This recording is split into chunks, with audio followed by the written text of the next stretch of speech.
Not too long ago, the oldest manufacturer in continuous production decided to pull the plug on one of its longest running engine platforms. I'm talking about Royal Enfield and its 500cc single. The platform first came into existence in the mid 1920s, and after multiple generation changes, Royal Enfield finally decided to put it to pasture.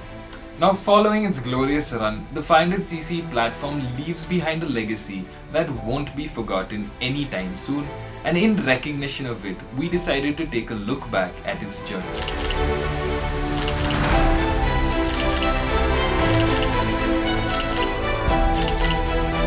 The first Royal Enfield motorcycle went on sale in 1901, but it was only in 1927 that the company launched its first 500cc single, the Model 500, with a price tag of £52.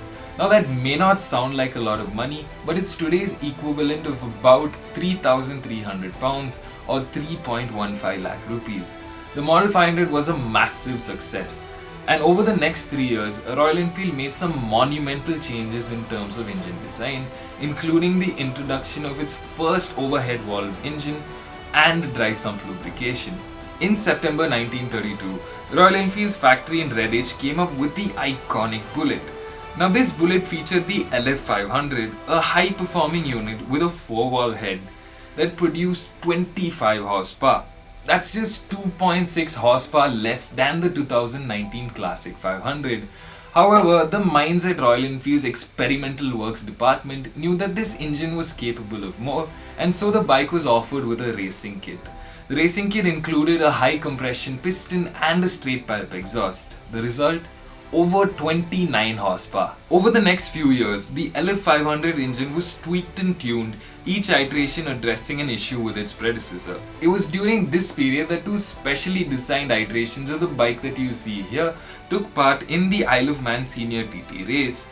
The bike managed a respectable 8th place finish, averaging 73.94 miles per hour, and that's approximately 119 kilometers per hour.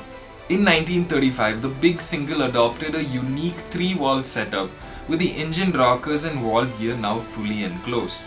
But this setup was short-lived as it saw power go down from the previous iteration. So Royal Enfield brought back the 4-valve mechanism with this bike, the 1936 JF500. This upright J architecture served as the base of many variations of the 500cc single for over the next 2 decades. And the motorcycles that were powered by these engines evolved substantially as well, with new double cradle frames, better brakes and better suspension.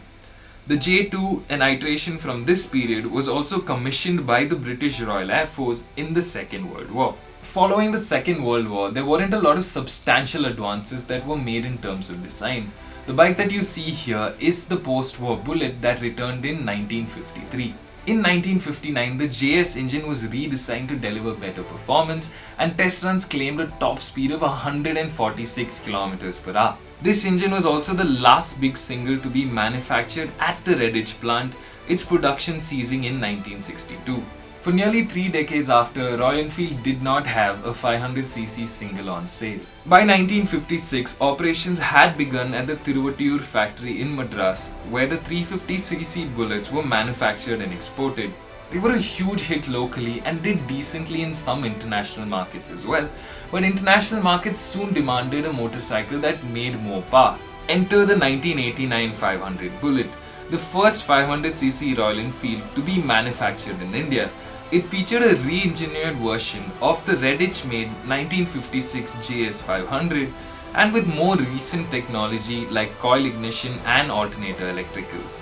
Another 15 years later, in 2004, the powertrain was replaced by a new lean burn 500 engine developed with powertrain research specialist AVL from Austria. This move marked the end of the classic engines and a shift to the modern era of the 500cc single. Royal Enfield wanted to retain the characteristics of a traditional pushrod OHV engine, but the advent of stricter emission norms made this difficult. And this is where the UCE 500 came into existence. The UCE 500 was the most substantial step forward the company made with its big single, featuring a gearbox that was integrated with the crankcase, hydraulic valve lifters and fuel injection, all first on a Royal Enfield. The classic 500 soon went on to become the best-selling 500cc Enfield ever, and the engine soon went on to other bikes like the Thunderbird and the Bullet. These big single-powered bikes developed an almost cult-like following. They had sufficient performance and character to offer off the shelf and gave you the endless freedom to experiment with it. The 500's demise ultimately came down to strict emission norms, but also the fact that it's priced uncomfortably close to the new 650 twins. The 500's era has drawn to an end, and it's unlikely that we'll ever experience another raw, characterful, and yes, even far from perfect engine like it. As excited as we are to see what Royal Enfield has in store, the 500 platform will always be a significant and dearly beloved milestone in the company's 119 long year journey to where it is today.